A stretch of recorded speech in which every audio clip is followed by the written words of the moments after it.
Good day to you. Welcome back to the podcast, Catch It, A New Perception. My name is Ceiteach. I think about the names of people and how people are named, how someone gets a name, how someone changes their name, how someone gets a spirit name, how someone gets a traditional name. The name Ceiteach. Some of you that know me individually, know me personally, may know me by other names. I have another spirit name. The name Ceiteach is a spirit name. It is a traditional Gaelic name. It is a traditional Celtic name. It means of the woods. I have another spirit name. Ceiteach-Of. A traditional Lakota name. I am proud of who I am. I have a government name, a legal name. I choose to not use on this podcast. I think about how we name our animals, our pets, our children, how our children are given a name, and then we start to call them by a nickname immediately, maybe by initials, maybe by something short comparatively to the long name, maybe something completely different. Maybe we call them by a middle name. Maybe some people will address someone by a last name, Mr. or Mrs. There was a time where a certain culture would call someone by their first name, addressed by Mr. or Mrs. first. From my understanding, within some of these cultures, it was done because they didn't have a last name. How much are we aware of what we are called and what name we use, why we use that name, what that name means? There are certain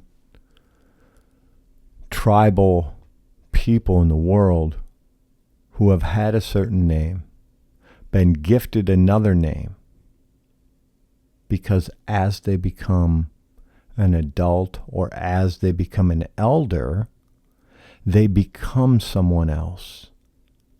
So their name is who they are. Their name is what they do. Their name is how they show up. What does it mean to carry that spirit name today? I think of one I know a little bit about. I don't remember much for details, so I'll just share very little about it.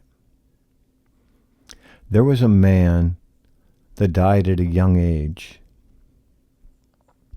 who did much for the people of his community, and he lived in tribal ways to the best of his ability on Turtle Island.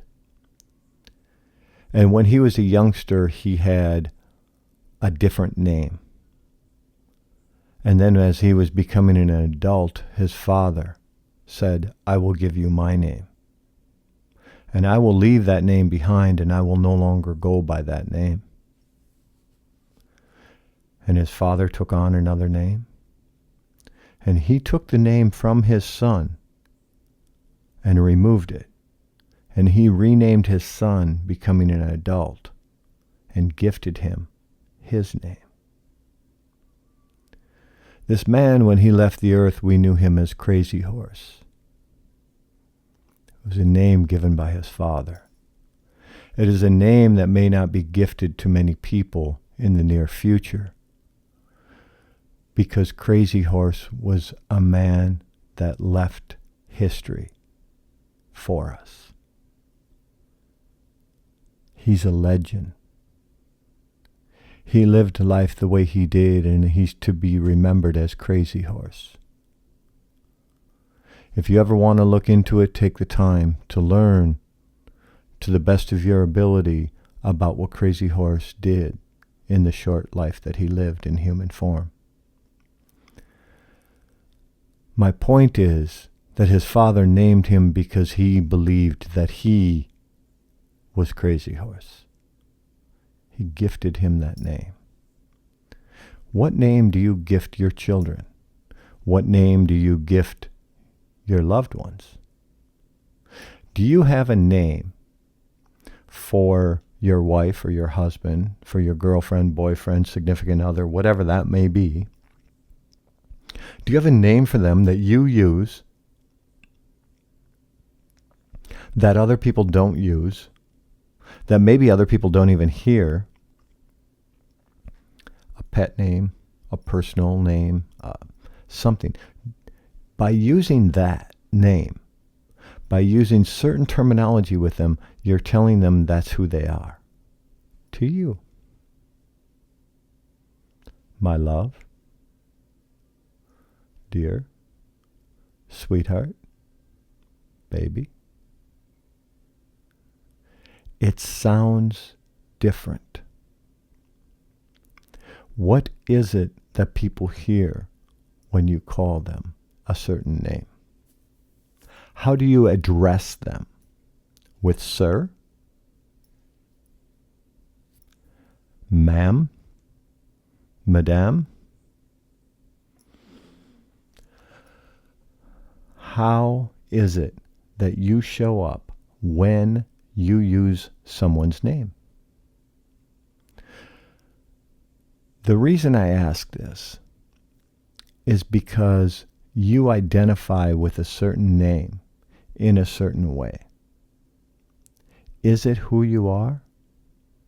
Is it who you're about to become? Does it get shortened because you're uncomfortable with it?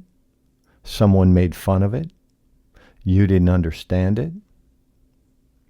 I think about somebody that's a public figure. His name is Dakota. And Dakota is a language of some people. Lakota is a similar dialect of the same language or close to it.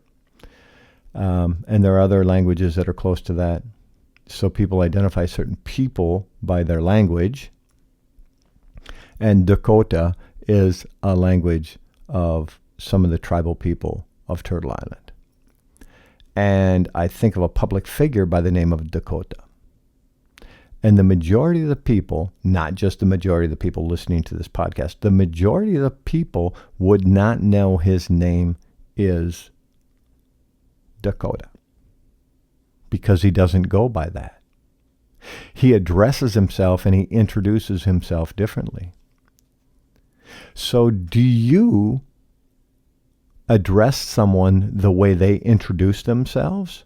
Or do you address them the way that you want to, even though they introduce themselves differently? The reason I say that is most people will introduce themselves the way that they want to be addressed. I don't know many people who have been knighted by the Queen of England or now the King of England that would go by sir. I don't know them personally. I just don't think that most people introduce themselves as, I'm Sir Paul McCartney. Now, someone else may introduce them that way, but if he was going to introduce himself, he might say, hi, my name's Paul, or hi, my name's Paul McCartney, or depending upon the situation. But I don't know that he would have the sir in front of it, but someone else may introduce them that way. So how do you want to be addressed is how you introduce yourself. Well, this public figure I speak of, whose name is Dakota, goes by the name of Dak Prescott. So he doesn't want to be known as Dakota. Okay. How is it you introduce yourself? How is it that we name our children, our pets, our loved ones? Our children, we give them a certain name, and then sometimes that name stays, and sometimes it changes, it gets shortened, turns into initials. How do you expect them to respond to that? When you don't call them by their name, you call them by something shortened, and then someone tries to address them by their name, and they're not as familiar with it. The reason I say this is because I think that it's important that you're conscious. When I was gifted a spirit name originally, it was something to know that I am of the woods, I am of nature. It's who I am. It's in my genetic DNA. It's in my genetic ancestry. It's in my genetic history. It is part of who I am. Chances are that's real. I'm gifted a name, a Lakota name, by my ate. Stands first is his name. And he names me Ceiteach-Of. And he was very specific when he said, Ceiteach-Of Omani.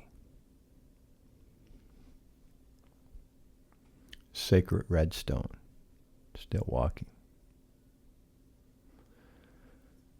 He gave me his biological uncle's name, and he said that I carry the spirit like he did,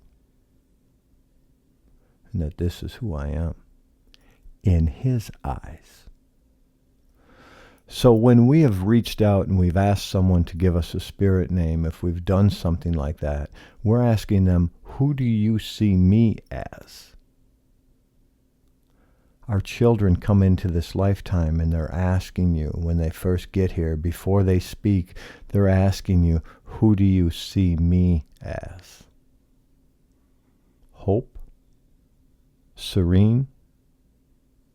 Maybe if you see someone as serene, they become Serena. Maybe you don't have the same choice, and another parent is going to say, this is what the name's going to be, and it just is what the name is going to be. So then you see that child, that baby, that infant, become an adult, and that's still who they are. I don't necessarily think it's right or wrong. It's just something worth paying attention to, that the way that you introduce yourself is the way that people see you. It's who they believe you are. Introduce yourself with your name. Be proud of who you are. I use the name Ceiteach on every episode, just about, of this podcast. I am proud to be in human form and to be of the woods. I am proud to be a spiritual being. I am proud to see things differently than what I once have. I'm proud to carry the name Ceiteach-Of. I'm proud of the way that I walk today. I speak very vaguely in certain ways in this episode. Certain personal things are kept out. And it's all very healthy for me. Looking forward to next time. Live in harmony with and use the bounty of the land to bring kindness to the world. Ceiteach-Of.